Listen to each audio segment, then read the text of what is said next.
이 말입니다. 하나님이 기뻐하시는 성도라는 제목으로 말씀 나누실 때에 여러분 은혜가 충만하기를 원합니다. 아니, 벌써 입춘이 지난 지가 20일이 지났는데 어떻게 겨울이 다시 올렸는지 날이 추워집니다. 느닷없이 눈과 찬바람이 찾아옵니다.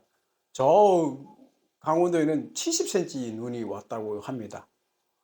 봄이 물러가는 것 같은데도 겨울이 찾아오는 것은 아마 겨울이 봄을 시샘하고 투정 부리는 것 같이 느껴집니다.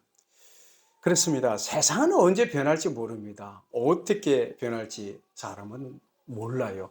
그래서 이런 환경 속에서 우리는 생계를 위해서 또 주어진 일을 위해서 살아갈 수밖에 없고 그것을 활동하는 것을 우리가 뭐라고 그러냐면 생활이라고 얘기를 하고 있어요.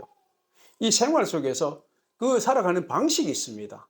예, 주어진 환경과 처지, 여건을 살아가는 방식이 있는데 이 방식이 개인이나 단체나 조금씩 다릅니다. 그 삶의 유연에 다른데요. 그것은 행위나 습관들, 그다음에 패턴들을 달리 갑니다.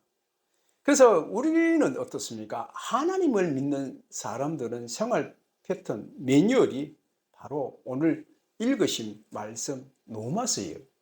이 로마서는 1장부터 11장까지가 복음에 대한 겁니다.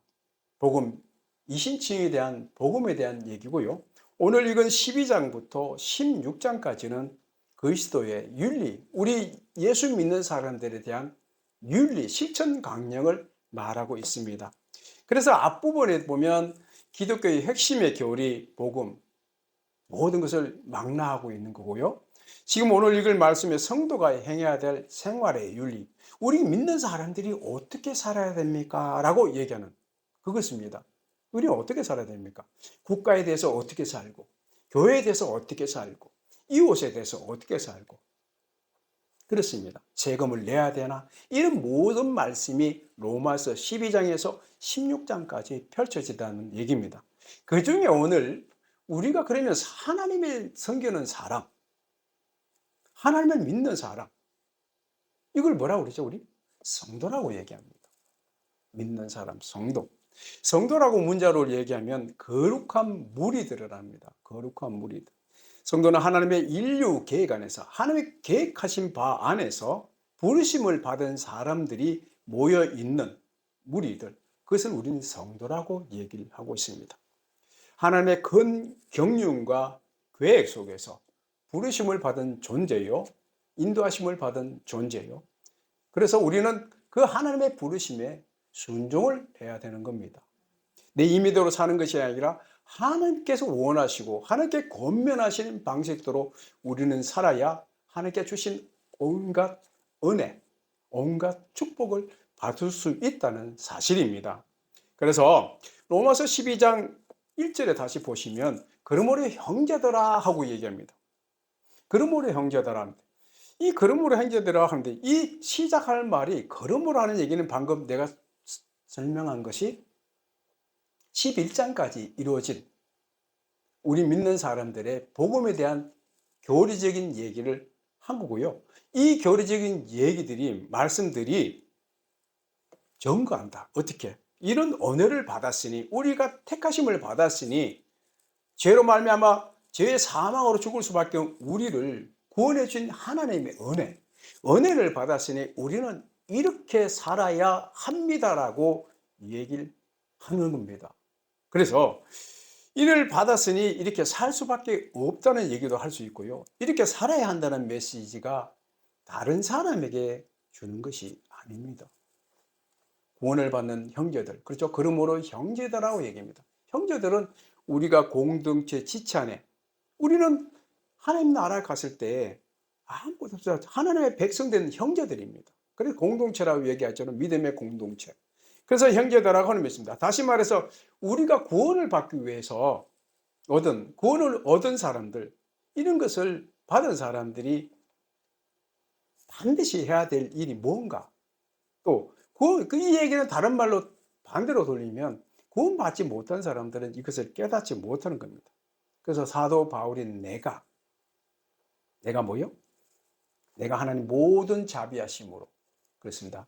내가 사도 바울입니다. 내가 하나님의 모든 자비하심을 다시 한 번 더 얘기하는 겁니다. 다시 한 번 더 이 말을 들어보라 이 말입니다. 그래서 나는 너무나 큰 하나님의 자비하심을, 우리나 저나 여러분이 하나님의 자비하심 은혜를 입었다고 생각하면 우리 하나님께 어떻게 해야 되지? 내가 많은 은혜를 받았으니 내가 어떤 모습으로 살아야 되지? 하는 겁니다. 다시 말하면 하나님의 은혜를 깨닫지 못한 사람은 하나님의 살 방식을 모른다는 얘기입니다. 내가 왜 그렇게 살아야 돼? 라고 반문을 할 겁니다. 그렇습니다. 이렇게 너희를 권하노니, 이 권한다는 말이 뭡니까?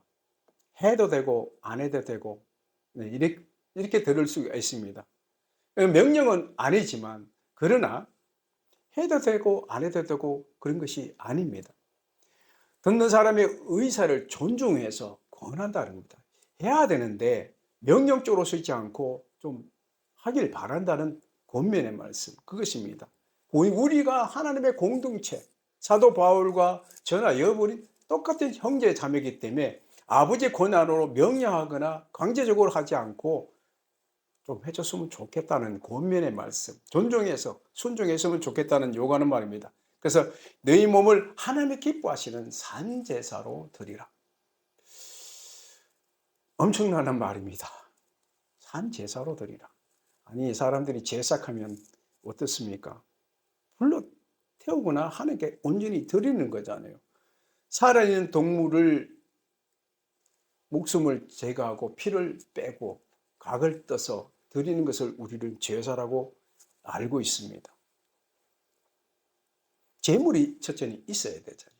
그 제물이 있어야 되는데 그걸 불로 태우려는 것을 우린 제사가 소제, 화목제, 속제제, 속건제 여러 가지 제사 방식이 있습니다. 그중에 태워드리는 것을 번제라고 얘기를 하고 있습니다.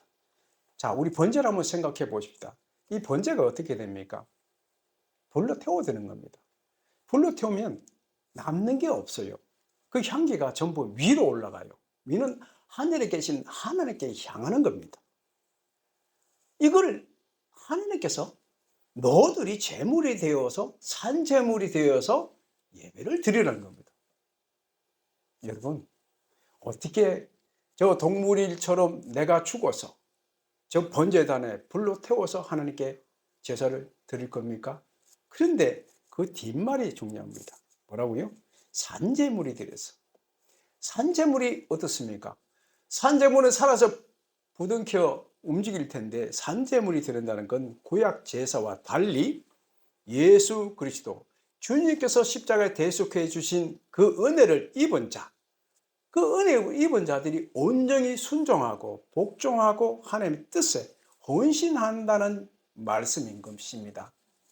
이는 단순히 소극적인 내 죄를 하나님 앞에 정결되는 삶을 살아간다는 것을 포함되지만 적극적으로 내 몸을 들여서 하나님 앞에 온전히 헌신한다는 경건한 삶을 포함하고 있다는 것입니다.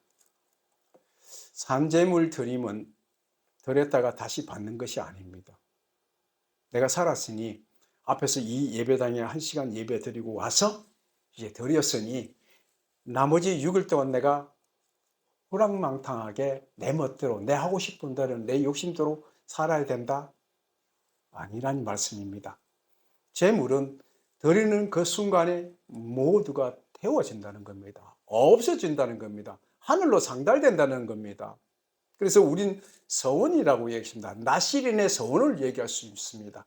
사도 바울도 서원했습니다. 나실인으로 내가 하나님께서 온전히 온몸을 바쳐서 서원하겠다고 다짐했던 바울이었습니다. 여러분은 하나님 앞에 예수 그리스도가 십자가의 대속에 돌아가시고 우리를 구원해 주셨다는 그 부활의 사실을 믿음으로써 우리는 주 예수를 영접하게 되는 겁니다. 그러면서 내 자신은 이미 없다는 겁니다. 그래서 우리는 하나님 앞에 온전히 드려진 바 되었다는 얘기입니다. 그래서 나는 내 자신의 주장과 내 어떤 생각도 판단도 내어놓을 수 없다는 겁니다. 재물이 어떻게 그렇게 할 수 있습니까? 그렇습니다. 봉사도 하나님께 드려지는 것으로 끝이 나야 되는 겁니다. 헌금도 드려지는 것이 하나님께 드려지는 것으로 끝이 나야 되는 겁니다. 그 이상 묻지 말아야 됩니다. 하나님께서 온전히 하나님께 쓰시고자 하는 것에 쓰시옵소서라고 한 겁니다. 오늘 하나님께 칭찬받고자 하는 사람입니다. 하나님께 칭찬받고자 하는 사람, 산재물로서 여기가 기뻐하시는 사람이 누구겠습니까? 내 몸이니까 내가 주인으로 살고, 내 것이니까 내가 주장하고. 아닙니다. 저는 주님께 바쳐준 몸입니다. 주님이 저를 사용하여 주시옵소서. 이것이 우리가 성도입니다. 고백하며 오늘을 어떻게 살까 기도로 고민하는 겁니다. 기도로 여쭤보는 겁니다. 하나님, 저 오늘 어떻게 살아갈까요? 오늘 나 이렇게 주일인데 어떻게 할까요? 당연히 예배 드리는 거죠. 자기를 부인하고 하나님께 모든 걸 맡기고 사는 사람, 그 삶을 가만히 지켜다 보면 하나님께서 기뻐하신다는 사실입니다. 이런 삶이, 이런 생활이 산 재물이 되어서 그것이 바로 영적 예배인이라는 겁니다. 그것이 하나님 기뻐하시는 성도란 얘기입니다. 그래서 영적 예배로 사는 것이 어떤 성도로 살아가야, 어떻게 살아야 이게 하나님 기뻐하시고 영적 예배가 될까 고민하고 답을 찾아보면 그렇습니다. 어떻게 이렇게 먼저 대답했지만 그것보다 중요한 것은 왜라고 얘기합니다. Why? 왜입니까? 왜 그렇게 살아야지? 이유 문제를 먼저 우리가 알아야 되겠습니다. 대단히 중요한 얘기입니다. 하나님이 바라시고 원하시는 것이 맞는가 아닌가? 우선 기도를 하는 이유가 왜입니다. 배가 갈 곳을 목적지를 정해놓고 가지 않으면 항해할 수 없습니다. 그렇지 않습니까? 우리 인생 목표도 마찬가지입니다. 우리가 인생의 목적지를 향해서 가는데 그 목적지가 없으면 우리가 목표를 삼을 수 없듯이 그렇습니다. 취업 준비생이 있다고 한번 봅시다. 이 취업 준비생이 하는 일이 뭡니까? 직장이나 직업, 자영업을 하거나 공무원을 하거나 결국은 일을 하려고 하는 것이 아니겠습니까? 그런데 어떤 사람은 왜 내가 일을 해서 꼭 살아야 됩니까? 일 안 해도 됩니다. 살 수만 있다면 일 안 해도 됩니다. 그러나 사람은 사회성을 가지고 더불어 함께 살아가는 공동체 생활을 할 수 있도록 하나님께서 그렇게 창조됐다는 사실. 그래서 이 말은 우리가 함께 어울려서 살아가는 공동 동질의 연대를 가지고 단체의 같은 기속 본능이 있다는 사실을 아십니까? 그렇습니다. 또 하나님께서 이렇게 말씀하셨습니다. 하나님께서 이 땅에 사는 동안 뭐라고요? 수고하여 그 소산을 먹으라고 했습니다. 땀 흘려서 먹으라고 했습니다. 앉아서 얄팍한 손가락으로 모든 것을 사개치고 덩쳐서 그렇게 먹지 말라고 하나님께서 땀 흘려서 먹으라고 분명히 말씀하셨습니다. 왜요? 그 어느 것보다 중요한 것은 우리가 하나님의 백성이기 때문에 그렇습니다. 여러분, 이런 영화를 보셨습니까? 친구란 영화를 보면은 학교 선생님이 땀을 치면서 이런 말을 합니다. 너가 아버지 뭐 하시노? 경상도 사투리로 그렇습니다.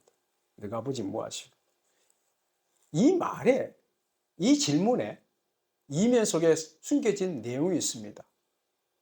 너가 아버지 뭐 하시노라는 말 속에 무슨 질문이 들어가 있습니까? 자녀는 부모의 행동과 습관과 모든 것을 따라 하게 된다는 전제가 깔려 있는 것입니다. 그렇습니다. 한 사람을 파악하는 데는 어떻게 그 과거와 부모의 모습을 물어봅니까? 부모의 가족과 직업과 생활을 보게 되면 한 사람을 순간적으로 판단해 볼 수 있다는 사실입니다. 우리는 너무나 이 비슷한 표현으로 의사 집안에 의사 나오고 선생님 집안에 선생이 나온다고 얘기를 알고 있습니다. 부모가 직접 가르쳐 주지 않았는데도, 그죠? 그 아이가 함께 살면서 모방과 습관대로 따라가는 부모의 행동과 습관과 생각, 가치관, 모든 양식들이 자연스럽게 전달됩니다. 그래서 교육 중에 제일 큰 교육이 무엇입니까? 밥상머리 교육입니다. 밥상머리 교육을 지금 한 가족이 되지 못하니까 한 가지가 모여서 밥을 먹지 않으니까 이런 밥상머리 교육이 동떨어지고 있다는 겁니다. 세상에 함께하는 주변 사람들을 영향을 주거나 우리는 믿습니다. 직장에서나 사회에서나 모든 사람에게 영향을 받거나 영향을 주고 있습니다. 더욱이 우리가 하나님을 믿는 백성들은 어떻습니까? 직장과 내 삶을 통해서 내가 거처하는 어느 곳에서나 주변의 사람에게 나의 영향을 줄 수도 있고 그 사람을 통해서 영향을 받을 수 있다는 사실입니다. 그래서 하나님 아버지를 떠나 살지 말고 항상 하나님을 가까이 하여 모든 것을 하나님께 배우고 알아야 우리가 사람의 참된 모습으로 살아갈 수 있다고 하나님께서 창세기에 뭐라고 하십니까? 하나님의 형상대로 지은 바 되었다고 우리에게 알려주지 않습니까? 그렇습니다. 우린 속된 말로 하십니까? 저 아이가 보니까 저 부모가 하는 대로 똑같이 한다고 우리 쉽게 말을 합니다. 그러면 우리는 어떻습니까? 저분은 크리스찬이야. 예수 믿는 사람 맞아라고 고백할 수 있는 그 영광. 하나님께서 이걸 원하시고 계신다는 사실입니다. 그래서 하늘에 계신 아버지께서, 하나님의 아버지께서 우리에게 이 세상 사는 동안 바라고 원하시는 게 있단 말입니다. 이 땅에 살다가, 허락망땅에 살다가 그렇게 오라고 얘기하지 않습니다. 하늘에 계신 하나님께서 지금 이 순간에도 우리에게 바라고 원하시는 것이 사도 바울에게 전하면서 우리가 어떻게 살아야 하면 하고 이렇게 합니다. 그때 권한다는 얘기입니다. 모든 자비하심으로 권하노니 하나님께서 인애와 자비로 권하시니 이 권한만을 다른 말하면 하나님께서 이루시되라고 합니다. 하나님께서 말씀하신 것을 사도 바울이 그대로 전하지 않고 형제의 같이 낮추어서 권하노니라고 했습니다. 하나님께 이르시다는 말은 구약에 몇 번 나오냐면 3,800번 이상이 나옵니다. 이러시되 그만큼 하나님께서 구약만 3,800번이면 그만큼 간절히 내 말 좀 들어라 야들아 하고 하나님께서 그렇게 하십니다. 이 세상의 모든 법칙과 이론과 세상은 바뀝니다. 세상은 끊임없이 변화되고 변합니다. 그러나 하나님의 말씀은 수천 년이 지나고 수만 년이 지나도 진리는 변하지 않습니다.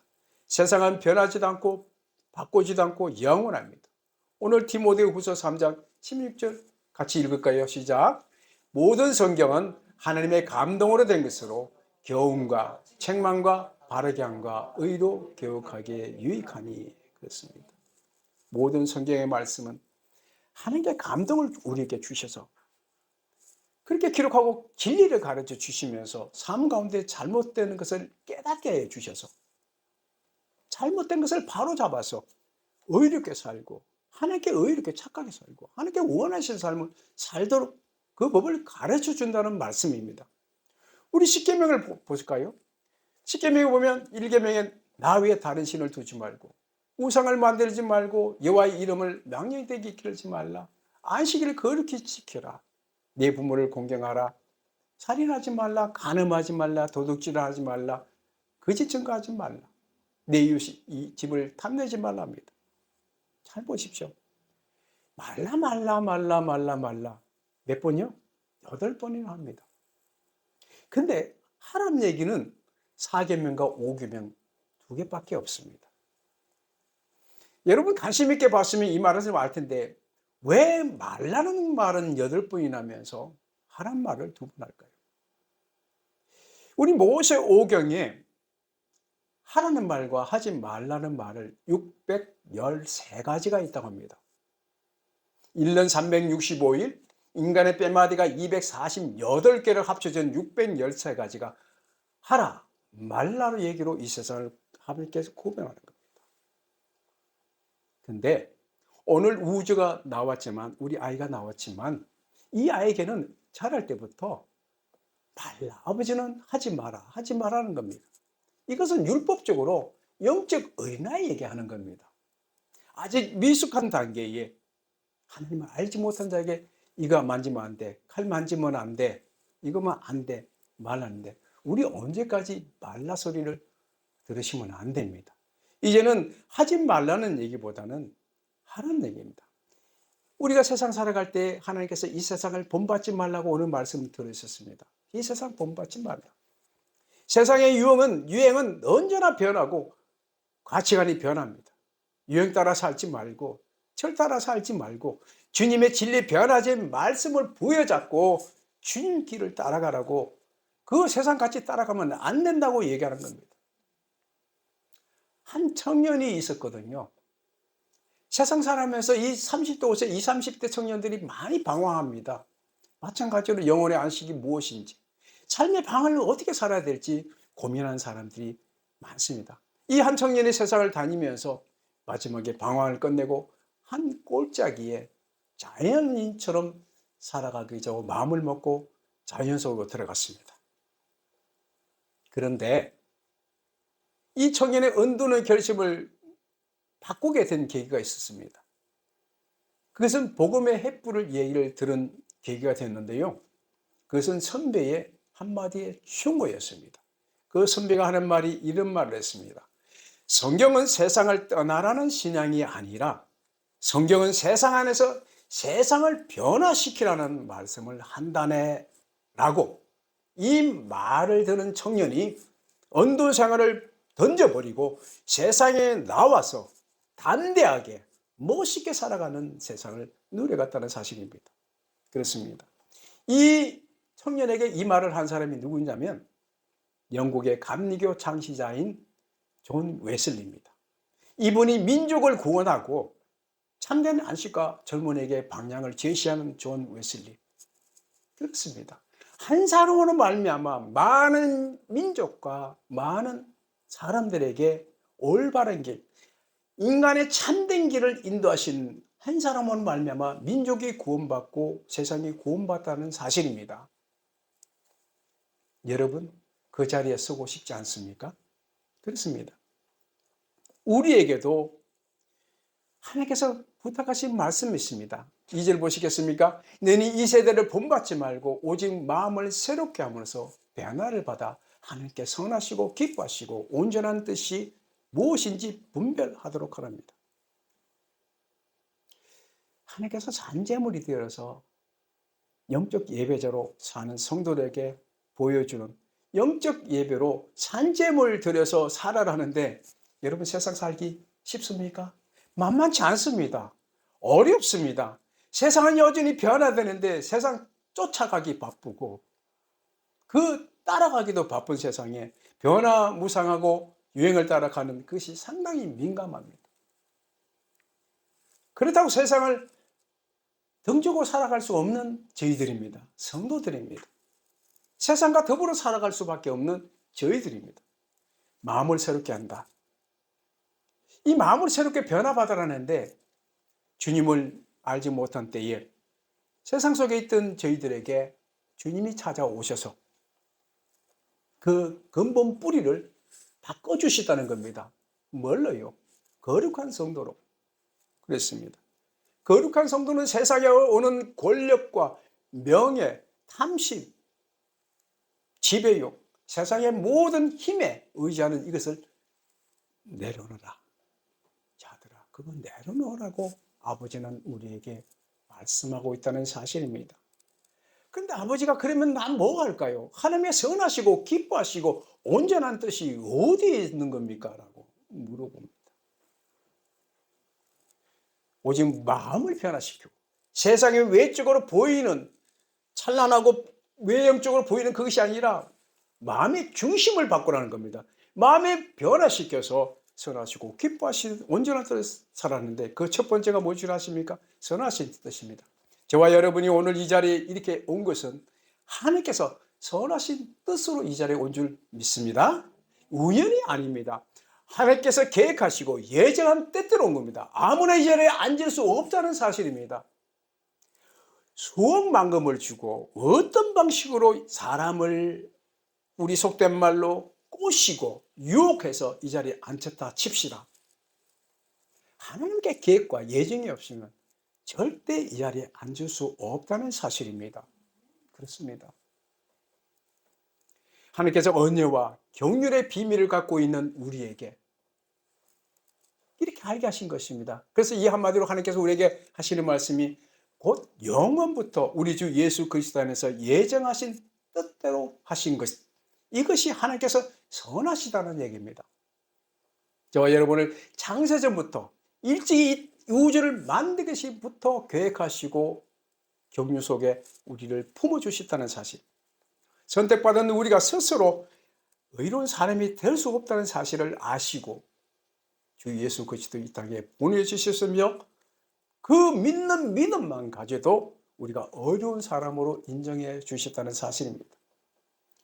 이제 그 누구라도 우리를 정죄하거나 우리를 그리스도 안에서 사랑을 끊을 수 없다는 사실, 이것이 우리가 새 생명 가진 사람으로 거듭나게 해 주셨고 이제는 살든지 죽든지 뭐래요? 예수 이름으로 산다는 것입니다. 그것이 우리가 상하신 하나님의 선하신 뜻입니다. 두 번째는 하나님께서 기뻐하시는 뜻입니다. 기뻐하시는 뜻. 우리가 앞에 1절 말씀에 산제물 들여서 드려지는 영적 예배의 세상의 삶이라고 그랬지 않습니까? 이 세대를 본받지 말고 이 세상을 따라 살지 말고 거룩한 말씀을 따라 살려 했습니다. 제자처럼 제물처럼 헌신하며 살며 그런 삶을 원하시고 계신다는, 그것이 우리가 영적 예배를 드리는 삶의 모습입니다. 그것이 하나님께서 기뻐하시는 일이라는 겁니다. 하나님께 기뻐하시고 성도가 매 순간마다 자신의 삶을 깨달아서 하나님께 기뻐하는 뜻이 무엇인지를 분별하여 드리는 것.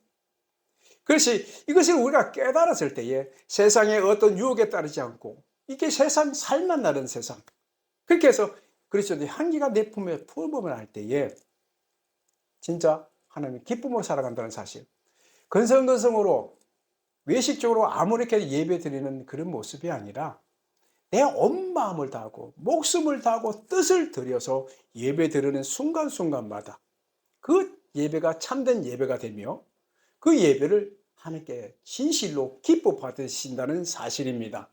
세 번째입니다. 온전하신 뜻입니다. 온전이란 말은 완전하고 목표에 도달하고 성숙하고 완결된 그런 뜻을 말하고 있습니다. 목표. 우리의 목표는 뭡니까? 이 땅이 아닙니다. 세상이 물질이 아닙니다. 권력이 아닙니다. 명예가 아닙니다.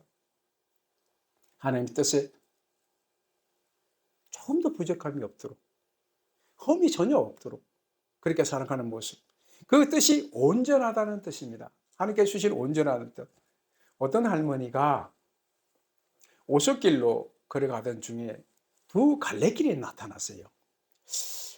어디로 가야 될지를 몰라서 할머니가 기도합니다. 하나님, 하나님, 저의 길을 인도해 주시리라 믿습니다 라고 기도하면서 지팡이를 들고서 세워놓고서 내가 넘어진 대로 가겠습니다. 그게 하나님의 뜻으로 믿고 가겠습니다 했습니다. 지팡이에서는 그 왼쪽으로 넘어지고 왼쪽으로 가고 오른쪽으로 가면 오른쪽으로 가겠다고 얘기했습니다. 근데 지팡이가 오른쪽으로 넘어집니다. 근데 이 할머니가 지팡이를 또 세워서 다시 세워봅니다. 또 오른쪽으로 넘어집니다. 그러기를 계속 반복합니다. 왜요? 이 할머니 마음속에는 왼쪽 길로 가길 원했던 겁니다. 근데 지팡이가 계속 오른쪽으로 떨어질 겁니다.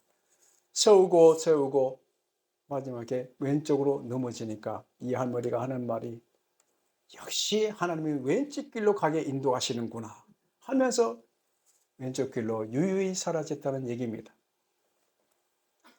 하나님의 뜻대로 살겠다고 소원하고 기도하고 순종하며 나아가겠다고 그렇게 하신 우리들이 내 생각과 내 뜻대로 살아간다면,